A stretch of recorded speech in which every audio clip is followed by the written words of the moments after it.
Hello, my name is Matthias and welcome to the FPL Scope and my team selection video for Game Week 11.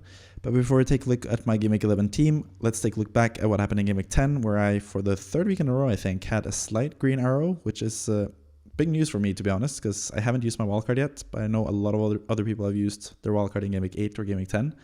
So considering the fact that I'm still gaining rank compared to everyone else, even though I haven't used a single chip yet, that puts me in a pretty good position, and especially seeing as my overall rank is 219k just about now. That's a pretty good place to be in currently. I'm only 41 points behind the top 10k, which is always my goal to reach. I always try to be within the top 10k every single season, even though I mostly fail at that task, but I had a couple finishes inside the top 10k, and I've had a couple finishes just outside it as well. So looking to get one more of those this time around, and yeah, if I continue at this rate, I think I'm going to end up there by the end of the season. So yeah, let's see what happens in Game Week 11 and beyond, basically. But in Game Week 10, I had a pretty good game week in general. I had some pretty high scores. I didn't have the best captaincy pick once again, but hey, that's what happens sometimes. So yeah, let's just go through the team one by one. In goal, I had Mark Flecken, who once again kept a clean sheet. Second game week in a row, he's kept a clean sheet. Last time he was in game week 9, he was on my bench, but now I actually started him, and that finally paid off a little bit because Flecken has been a pretty poor goalkeeper for me in general. But it seems like Brentford have sort of caught a second win or something, because they feel like a much better team currently, and that makes Flecken like a decent goalkeeper. Even though Brentford don't have the best fixtures coming up, I still think Flecken is a decent goalkeeper for me to have for now, at least. So yeah, we'll see what happens with him eventually. In defense, the big miss for me was the fact that my new signing, or my new transfer, Gabriel Magalhaes, did not play at all. He didn't start and didn't even come on against Sheffield United, and he ended up with 0 points. And obviously I needed a replacement, and my only replacement, because Udogie was also injured, ended up being Issa Kabore. And at least Issa Kabore started his match, but he got a yellow card and he conceded 2 goals, I think, so that makes him get 0 points in total. So yeah, not the best game week for my defenders in general. Pedro Porro as well had his clean sheet until the 90th minute, and then they conceded a kind of stupid goal towards the end of the match from Crystal Palace. Probably should have been called off for a handball, but after a lengthy VAR check, they just kept the goal, even though I probably should have kept the clean sheet and kept the points for Pedro Porro, but he ended up with 2 points in general. Matty Cash, however, was a bit more lucky. He did get a stupid yellow card earlier in the second half, but then he was subbed off after about 68 minutes. And then a couple minutes after that, Aston Villa conceded, and Cash still has his clean sheet, so pretty lucky in that regard. But if it wasn't for his yellow card, I would have had more points, because he would have been on bonus most likely. So yeah, there's a couple points lost there from the yellow card, but that's what happened with Cash sometimes. He can get a stupid yellow card from now and then, but getting the clean sheet is good enough for me, I guess. Then we have Mohamed Salah, who was the most favorable captain this game week, but I didn't go with him as captain. I went with him as vice captain, and that worked out like okay. He ended up with 8 points, so it didn't really punish me too much going without Salah as captain. He only got the 1 goal against Nottingham Forest, a kind of lucky goal as well. But it should be noted that Salah was also super involved in both the first and the second goal for Liverpool as well. So I think Salah could have easily had more points in this match, and he looked like a better player than Saka, who I ended up going with as captain. I went with Saka as captain because he had Sheffield United at home, one of the best fixtures imaginable, really. He got to play 72 minutes, I think, or 76 minutes, something like that. Saka, I think it was 72 minutes. But he only got 1 assist, kind of fluky assist as well, and didn't really look that threatening in general in the game. But Arsenal ended up winning 5-0 in that game. They got a penalty as well, which potentially could have been Saka's penalty to take if he hadn't been subbed off already. But sadly for me, both Gabriel and Saka were kind of rested in this game against Sheffield United, and that sort of cost me an FPL. But yeah, that's how it goes sometimes. I went for a captaincy punt with Saka in one of the more favorable fixtures, but I got a pretty huge lesson in the fact that I should probably captain someone that is likely to play 90 minutes. And yeah, this was the week where Arsenal wanted to rest their players, and it worked out brilliantly for them, because Sheffield United are just a terrible team that you can basically rest your players against. So yeah, should keep that in mind for future game weeks, I guess. Heung-min Son had another decent game week with 10 points, scored a goal against Aston Villa. Wasn't really that involved in the match, but then he scored a late goal, or like a mid-late goal in the second half. He actually played 90 minutes this time as well, which was, to my previous point, a welcome sight for Son. The fact that he's now starting to play 90 minutes instead of being subbed off after 70 is a huge plus for him, even as a captaincy choice. So he could be a sneaky captaincy differential in the next few game weeks as well. So yeah, really happy with Son currently. No plans of selling him. He is really expensive, but at the same time, he plays as a striker for the league leading team in Spurs. and he keeps scoring goals. He's probably on penalties, even though we haven't gotten confirmation of that yet. So yeah, Son is looking really good. Then we have Diaby, who has not been that good for me in FPL, but then this week he finally stepped up, had a goal and 1 assist in Aston Villa's win. And that ended up being a 13-pointer for Diaby, who went with who got all the 3 bonus points as well. So huge plus for me there. Diaby, I waited a couple weeks for his returns, but finally he actually proved his worth, and yeah, he proved why I bought him in the first place, because the finish for the goal that he had was really clinical as well, because Diaby is just a really, really good player, and really, really good players will eventually score points. That's also something that I've learned. If you're a really good player at a really good team, sooner or later you're going to score some goals, and that's what happens with Diaby as well. So huge plus for me, especially seeing as Watkins blanked in the same game, and I don't have Watkins. He's like one of the most, or the biggest, like non-differentials, I guess, like one of the most template picks that I don't have. So seeing Diaby gets the monster haul and Watkins getting a blank is fantastic for my team, so really happy with that. My other signing, this is another mistake for me, I guess. I sold Brian Mbeumo before his match against Chelsea away. I figured that would be a tough match to score, because Chelsea have been pretty solid defensively so far this season, but Chelsea have also been pretty poor offensively, and that made Brentford get some chances on the counter, because Chelsea were still chasing that first goal. And that got Mbeumo a goal and an assist, and he got 13 points as well. So I wish I had kept Mbeumo, but I did sell him. He now has a really good fixture against West Ham as well in this next upcoming fixture. So yeah, really regret selling him, but at the same time, I really felt good about Mitoma playing against Fulham at home. I had really high hopes for him and Brighton in general, but Brighton are still struggling to sort of reach the form that they had at the start of the season. They seem a bit tired. They have obviously a lot of injuries that are affecting them. So yeah, Mitoma didn't look too good, but at the same time, like I said earlier, good players and good teams will eventually become good players and score points in FPL. So I do think Mitoma will return sooner or later. Actually, funnily enough, I think Mitoma is like my 6th attacker or like midfielder or forward that I've bought this season with a transfer. And not a single one of them has gotten a return in their first game week that I bought them. And most of them have ended up working out as well. Even Sterling didn't work out. It's the only player that hasn't really worked out for me in terms of midfielders and forward signings.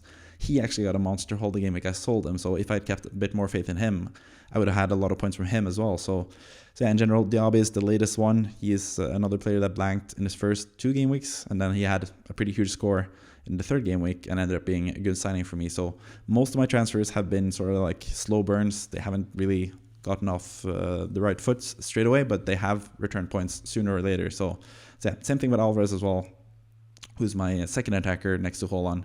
Alvarez was the one that I brought in game week 3. He blanked in the first game week. He had several huge chances. He should have had like a double-digit haul in that first game, but then since then he's been really good. But he did actually blank this game week though.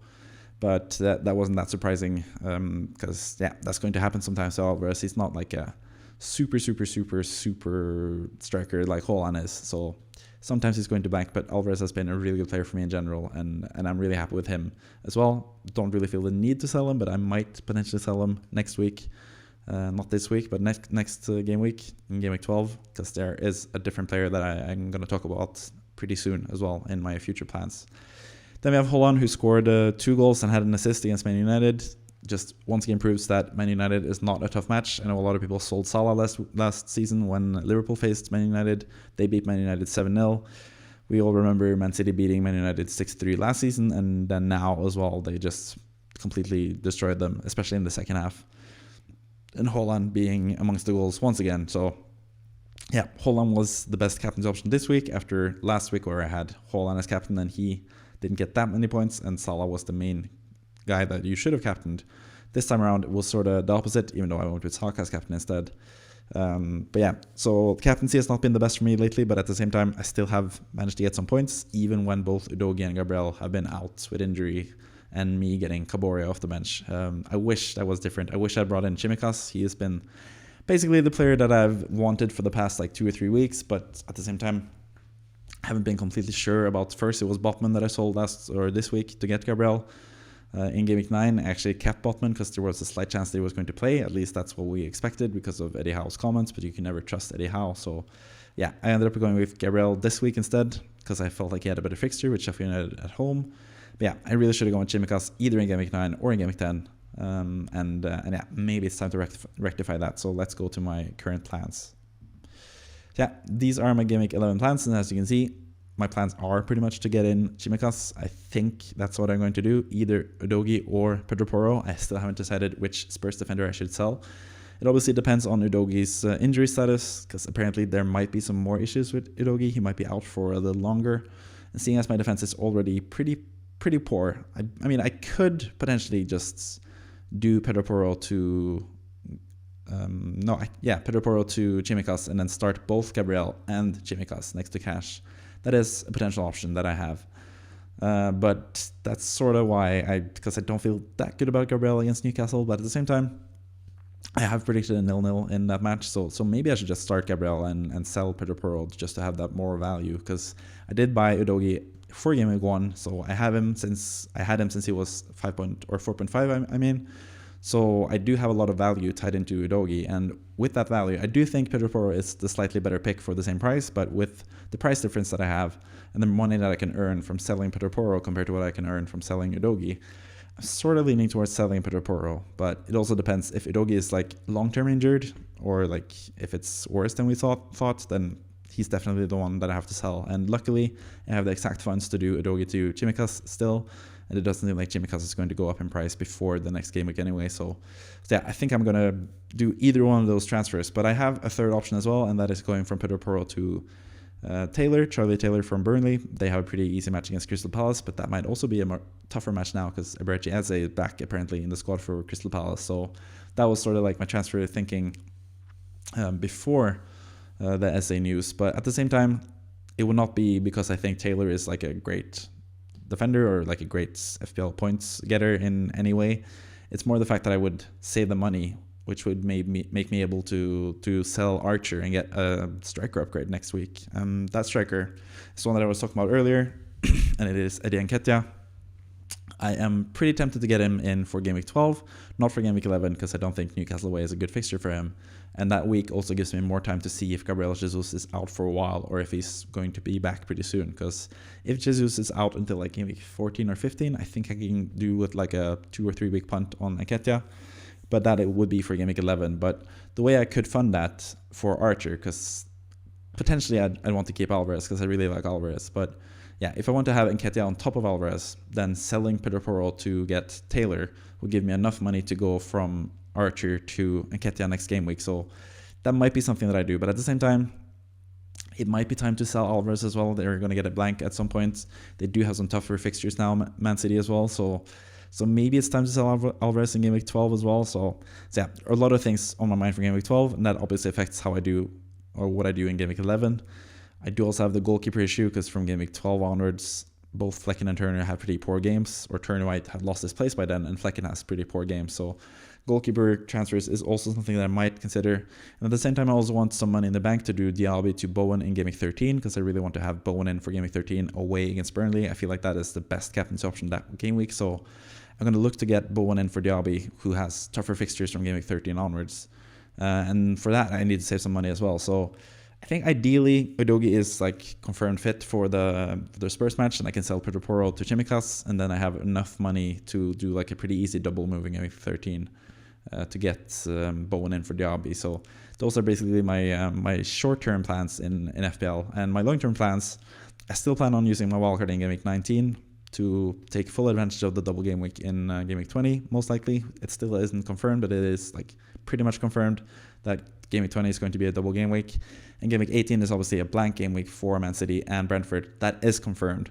So yeah, having a wildcard to get in the Brentford players and Man City players from that is probably a good thing for me to do. So yeah, those are some of my thoughts for the long term as well. But yeah, that's not all for this video. As always, or as I've been doing the last 2 weeks now, I'm going to present like my potential free hit team if I was using the free hit this game week. I think it's fun to just compare to how I did it personally to the free hit team that I proposed, and see how I would do, and just see if all of my picks have done well or badly. And for the second week in a row, it's gone pretty badly, to be fair.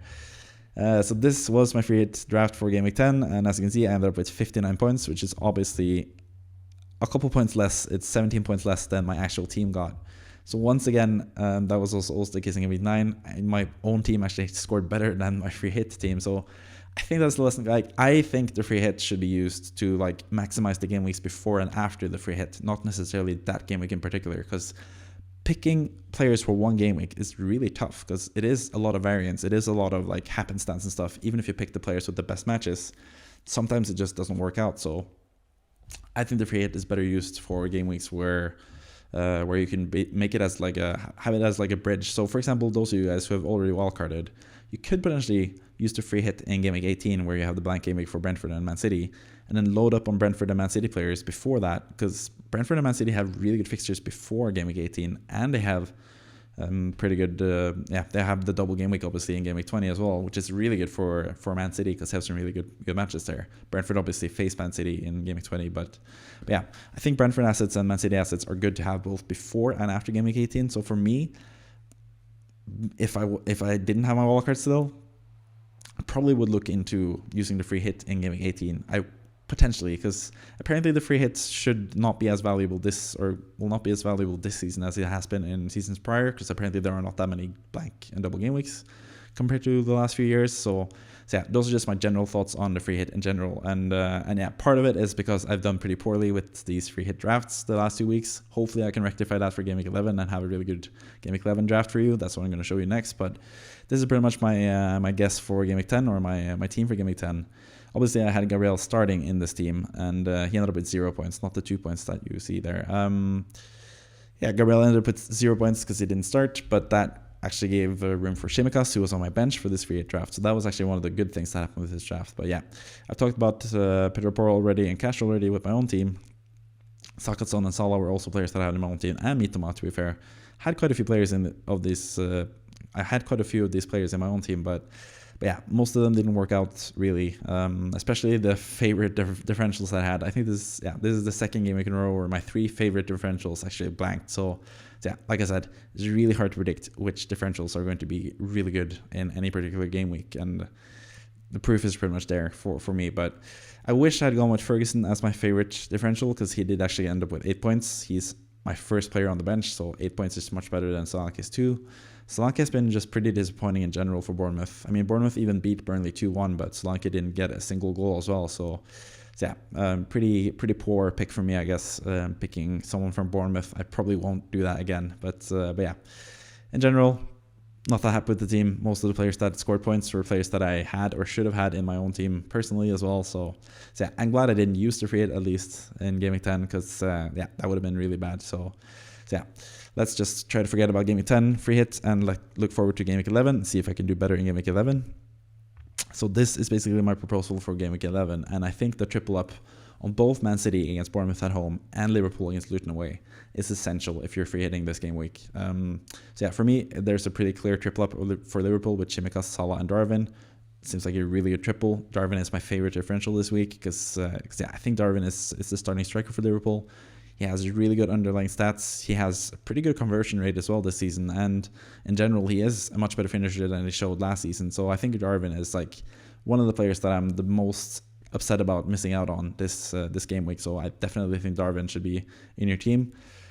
Then I have the City players. I luckily have Haaland and Alvarez in my own team. Pretty happy about them going against Bournemouth at home. Bournemouth have been one of the worst teams in the league so far, and I expect a lot of points from them. I could have tripled up on Man City attack as well. Could have gone with someone like Phil Foden, but I felt like John Stones is kind of more like a fun differential now. He's not in that many teams, and he has the potential to score some goals as well from defense. So I do quite like John Stones in this matchup as well. Then we have one of my own personal favorites, Balon Dawson, the former West Ham player. I'm a West Ham fan, so Dawson is someone close to my heart. He had some really good performances for West Ham, and I think just targeting Sheffield United in general, especially defensively, Sheffield United got 0.03 XG against Arsenal last time around.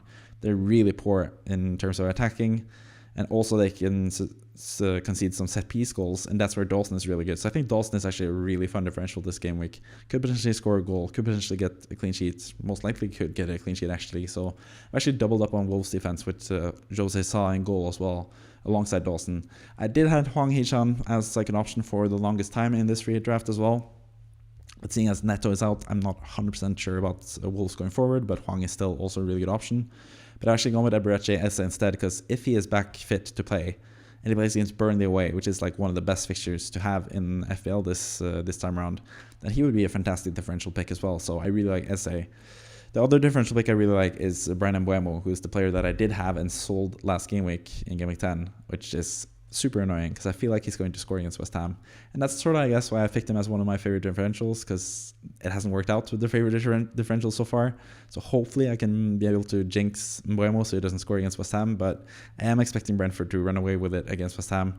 West Ham are lacking both Edson Alvarez and Lucas Paqueta, so the midfield is going to be worse than expected.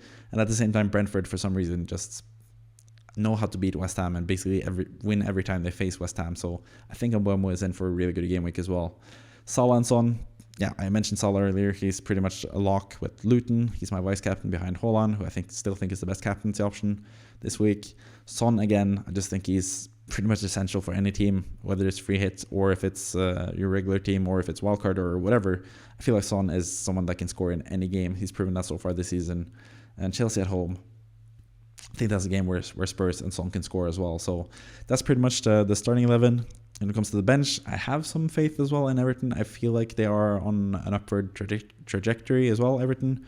They beat West Ham last game week, and they did actually, the opponent that they have, Brighton, is the team that they beat 5-1 last season. And Abdoulaye Doucouré was like one of the best players in that game. Him and Dwight McNeil were like instrumental in that 5-1 win that saved their season basically last season, Everton. So I really like Doucouré this week as well, and I wish I could put him into the team. Maybe if there are some rumors about Eze not being fully fit to start, I would probably start Doucouré over Eze if that's the case. But at the same time, I feel like Eze is one of those players who's just like, when he's back in the squad, he's going to play. He's that important for Crystal Palace, and if he's fit to play and he has trained a couple of days or the last week or so, then I think he should be ready to play. And Eze against Burnley away is a really good differential. But I have picked Mbuemo because I'm hoping to jinx him a little bit. But that's pretty much my free hit draft for Game Week 11. I don't think you should use your free hit personally, but if you do, I think this is the best way to go forward with your free hit. It seems like a pretty strong team, so hopefully I can do better than the last few weeks. But yeah, at the same time, I also hope it doesn't work out that well because I only have 3 out of these 15 players. So yeah, it's pretty different from my own team. I do have Salah, Son. I actually have 4. Salah, Son, Haaland, and Alvarez. I do have, and potentially Tsimikas as well. So I might have 5 players from this team actually. So yeah, not the worst, but at the same time, it's pretty different from my own team. But yeah, that's pretty much the video. That's my thoughts for Game Week 11, and that's my recap of Game Week 10. I hope you all have a nice weekend, have a nice game week, and yeah, I'll see you next week. Thank you for watching, and goodbye.